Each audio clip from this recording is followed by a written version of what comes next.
My name is Karen. I'm a working mom balancing a job in administration and doing housework. I've been married to Ain for about 2 years. We don't have a child yet, but we were pretty happy together. But that happiness didn't last. Karen, I want a divorce, Ain said one day. What? Why? I asked, surprised. We've been trying for 2 years, but we haven't had a child. I want to have a child.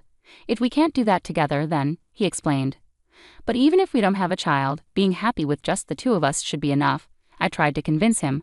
But Anne wouldn't change his mind. In the end, I gave up and agreed to the divorce. Take care, he said as we parted ways. You too. Goodbye. Luckily, since we didn't argue, we were able to divorce peacefully. The apartment we lived in was under my name, so I stayed there after Ain moved out. After he left, I told my mother about the divorce. Mom, I'm sorry. We ended up getting divorced. Well, dear, these things happen. So you got divorced? Hey, Carrie, why do you seem so happy about it?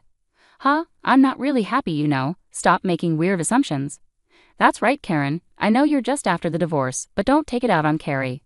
I didn't mean to take it out on her. Well, anyway, just take it easy for now. Following my mother and sister's advice, I decided to take a break from work for a while. After about a month off, I went back to my job.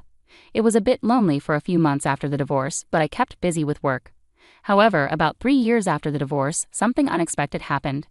Hey Karen, I got a call from my ex-husband, Ain. Ain? What's going on? Why are you calling all of a sudden? Don't just say, what's up? Pay the child support ASAP. What child support? I asked, completely confused. Yeah, that's right. I got to support your child. Hold on a second. I don't understand what you're saying. Let me get my thoughts straight. I hung up the phone for a moment. No matter how much I thought about it, I couldn't understand what Ain was talking about. We had never discussed child support before. Feeling that something was off, I decided to call Ain again. Hey, I still think something's not right. Why bring up child support out of nowhere? What's going on? What are you talking about? You're not planning to not pay, are you? I mean, I don't have a child. As I tried to explain, Ain interrupted me. Karen, I haven't received any child support payments for a whole year. Please make the payment by bank transfer. What? A whole year? Hold on a moment. I'm pretty sure I haven't made any transfers at all. Huh? What are you talking about? You've been paying all this time. But suddenly stopping child support for over a year made me wonder what's going on, so I reached out. The conversation felt confusing, leaving me unsure. Well, I haven't made any transfers myself. Ain insists I've been paying. It's been really tough without child support for this past year, but I understand you have your own expenses. I thought you were struggling financially, so I didn't press earlier. But if the payments have stopped for over a year, I'll be in a tough spot too. Please make the payments. I don't want to escalate this, but if you refuse, I'll have to take stronger action. What do you mean by stronger action? I'll garnish your wages. You owe $5,000 in child support arrears. Double wage garnishment. That's too much. You're being unreasonable, not considering my situation. Ain wasn't listening, so I decided to tell him the truth. Ain, listen. I've never given birth to a child. There was silence on the other end for a while. What are you saying? I don't understand. There's a son right here in front of me. I thought maybe you lied about having a child to demand money because you were struggling. What? I would never do that. I demanded child support because there really is a child. Stop lying. Why would there be a child? I haven't given birth to any. That's ridiculous, but your mother told me this child is mine and entrusted him to me. Huh? My mom? Yeah, about 8 months after our divorce, your mother came over with the child. She said she found out about the pregnancy right after the divorce. She said you weren't in a mentally stable enough condition to raise a child properly, so she wanted me to take care of him. She even suggested I demand child support from you. No way. Why would my mom say such a thing? Something was definitely off. Thinking that, I hung up on Ian for the time being. Then I immediately called my mother. Hello, Mom. Hey, Karen, what's wrong? Ain just contacted me, saying you entrusted a child to him. What's going on? He claims it's my child, but I've never given birth. You know that, right? Oh, you've figured it out. I wish you had stayed in the dark forever. Deceived? Whose child is Ain raising then? Well, that child Ain's looking after is your sister Carrie's child. What? Carrie had a child. That's right. Actually, Carrie was involved with various men all the time, and one of them apparently got her pregnant. When Carrie found out she was pregnant, all those men disappeared without a trace, so Carrie ended up giving birth without any support. Why didn't she consider abortion? Oh, come on, that's so heartless of you to say. Besides, abortions cost money, and if there are people willing to care for the child, why not let her give birth? Why does Ain have to take care of Carrie's child? Well, Carrie says it's too hard for her to raise him. Right after you and Anne divorced, I thought it would be best for Ain to take care of the child, so I told Ain that the child is both yours and his. This way there's no need for an abortion, and Carrie doesn't have to go through a tough time. This is nonsense. And Ain mentioned he received child support for a year. What's going on? Well, I used a bank account in your name to make those payments. That's why it wasn't noticed. We kept it up for about the first year or so, but now it's up to you two to sort it out, haha. I finally understood why Ain thought the payments were made by me initially. Filled with anger towards my giggling mother, I shouted, "This is unbelievable. I'll never forgive you. You won't get away with this." Then I hung up and immediately called Ain to explain everything. I can't believe it. About the child support, it turns out my mom was paying from an account in my name. She did that. I didn't suspect a thing since it was in your name. I won't forgive them. Even though they're family, they need to face the consequences for what they've done. Face the consequences? What do you mean exactly? I have an idea. Can you please help me? Got it. I trust you. After ending the call with Ain, I set my plan in motion. The next day, I returned to my parents' house. What's going on here? Carrie, Mom, explain everything properly. I can't believe I had to come back home for this. This is ridiculous. You should have just kept paying the child support. Don't joke around. Do you realize how outrageous both of you are? Carrie, what you did is like brood parasitism. Do you understand? I don't know. What's brood parasitism? It's when you let someone else raise your own child. It's something birds do, but your actions are just as bad. What are you talking about? Don't play games. My life is tough too, you know. How tough?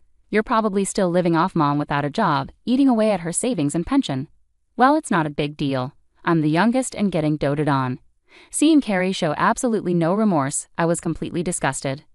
Do you even care about your child when you're letting someone else raise them? Huh? I don't particularly care about the child. What?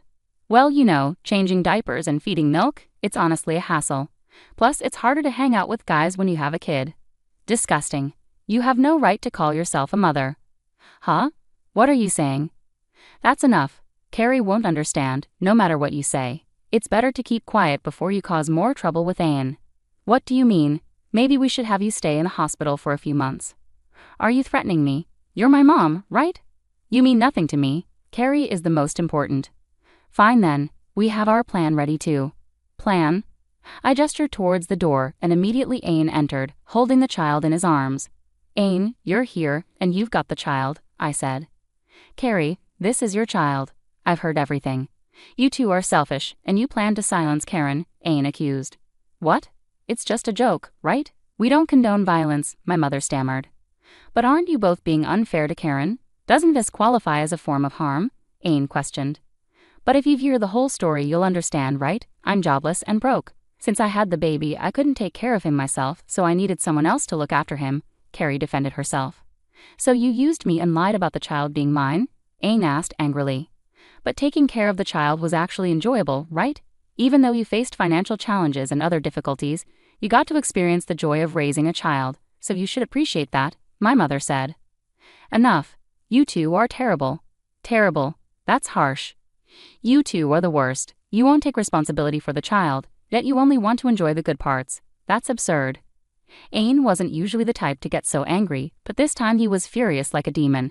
Seeing him like that, my mother and sister were trembling and in tears. Why? You don't need to be that angry. It was just a small mistake, Carrie pleaded. That's right. I deeply regret it. Can't you forgive her? Please take care of the child from now on, my mother begged. Don't be ridiculous. I can't let someone irresponsible raise the child, so I'll take care of him, Ain declared firmly. Thank you, my mother said, suddenly relieved. But they were mistaken if they thought they could just pass off the responsibility of raising the child. Anne did agree to take care of the child, but we had our own plan. What's the misunderstanding? My mother asked. While Ain agreed to raise the child, he's not accepting him as Carrie's child. He wants to raise him as ours, I explained. What do you mean? Carrie asked, clearly confused. Carrie, by giving birth and then neglecting your responsibilities as a parent, you've crossed a line. That's why I reported this to CPS, Ain explained. CPS? What does that mean? It's Child Protective Services. They've advised us that we can go to family court and seek to terminate your parental rights. Since Karen is related to the child, we can pursue legal guardianship. What? You mean I'll lose my child? Yes, this is the consequence of your actions. What's wrong with what I did? I can't raise a child without money, so I made a practical choice, didn't I? No, Carrie's actions are not rational. It's not normal to give up your child to strangers and lie about it. This can't be happening. Mom, please help me. What do you want me to do? This is the first time I've been in this situation, so I don't know what to do, my mother said, tearful and bewildered. They still didn't grasp the seriousness of abandoning their parental responsibilities. Hold on, no matter what Karen says, the child sees me as their mom. Give them back to me, Carrie demanded, trying to take the child from Anne. Hey, stop it. Didn't you dislike taking care of a child? Anne protested. It's difficult to raise him, but it's even worse to think I won't have him anymore, Carrie cried. Don't be absurd. This child doesn't see you as his mother, Anne said firmly. That can't be true. He is my child. I gave birth to him. He should see me as his mother. Carrie desperately tried to take the child away. Just then, the child uttered "Dada." Though hesitant, at just 2 years old, he clearly said "Dada" and clung to Anne. Carrie's presence seemed frightening to him. What are you saying? He's not your dad. You don't have a dad. I'm your only parent. Carrie's desperate expression only scared the child more. Seeing this, I intervened and separated Carrie from the child. Wait a minute. He is my child. Mom, help me. It's hopeless now. Even after all this deception, my mom, who had orchestrated everything, collapsed in shock at the failure of her plan. She hit her head badly and lost consciousness. Mom, are you okay? Carrie cried out. We're going to talk to CPS now. Goodbye. We don't want to see you two again, Anne said firmly, and we left the house swiftly. Afterward, we worked with CPS and went to family court, where our request to terminate Carrie's parental rights was granted. As legal guardians, the child was placed in my care. Anne and I decided to live together, and the child now sees him as his father. Since Anne and I divorced initially due to our inability to have a child, we decided to remarry and raise the child as our own. Later, my mother suffered brain damage from the fall and became bedridden. Despite never having worked before, Carrie managed to find a part-time job to support our mother. She lives with regret, realizing things didn't turn out as she hoped. Anne and I are happily married again, and we live as a family of 3.